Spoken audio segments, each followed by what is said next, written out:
Should we feel about protests?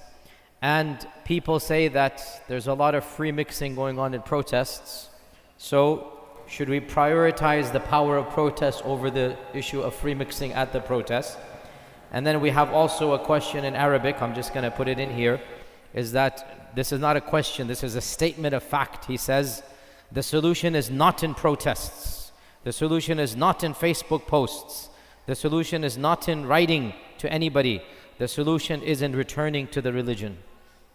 So this isn't a question, it's a statement of fact, and he's already answering that there is no faidah in protests, that we should go back to the religion, and that is the solution.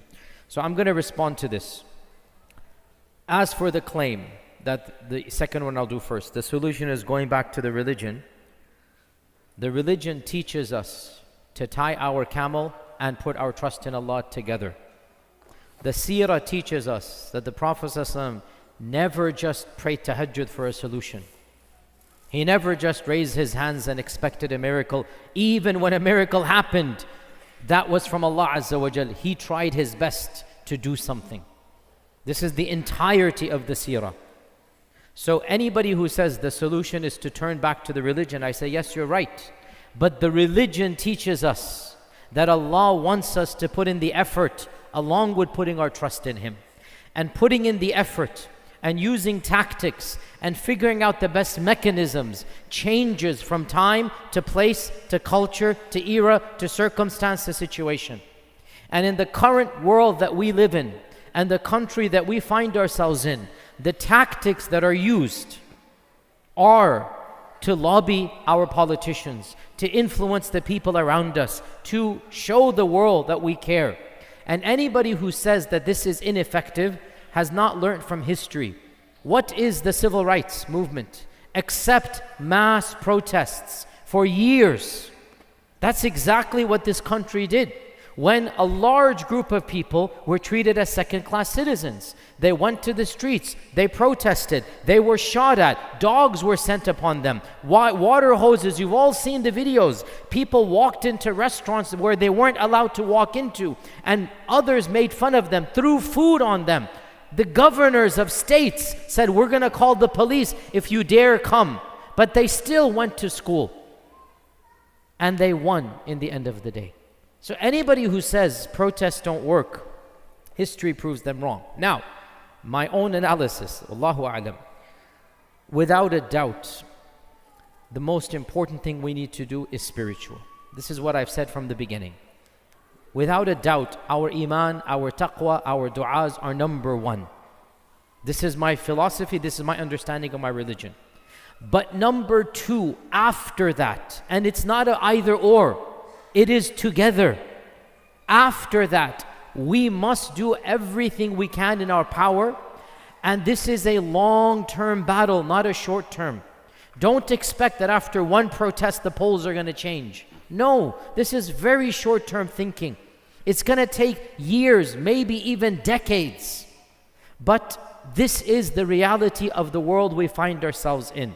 And wallahi, I hear your pain that protests are not the most effective. I understand the sarcasm. Oh, while they're dying, you're going to hold a plaque in front of the White House. Wallahi, I understand your sarcasm. But I'm going to push it back at you. What solution do you have? What's your alternative? And don't quote me grandiose schemes of whatever you... Give me practical alternatives. What can we do in this country?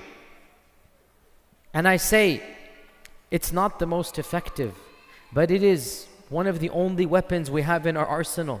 It really is.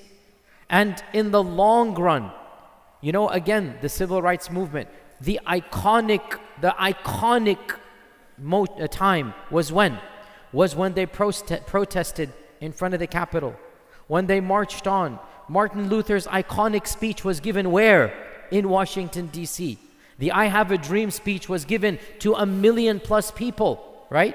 That moment, it took years from that moment for change to occur. But that moment was necessary. And it stirred the conscience of a people. And it allowed millions of other Americans to see the reality, to hear a perspective they don't really hear. So, yes, I hear you that protests are not the most effective or the most noble things, but we don't have an alternative.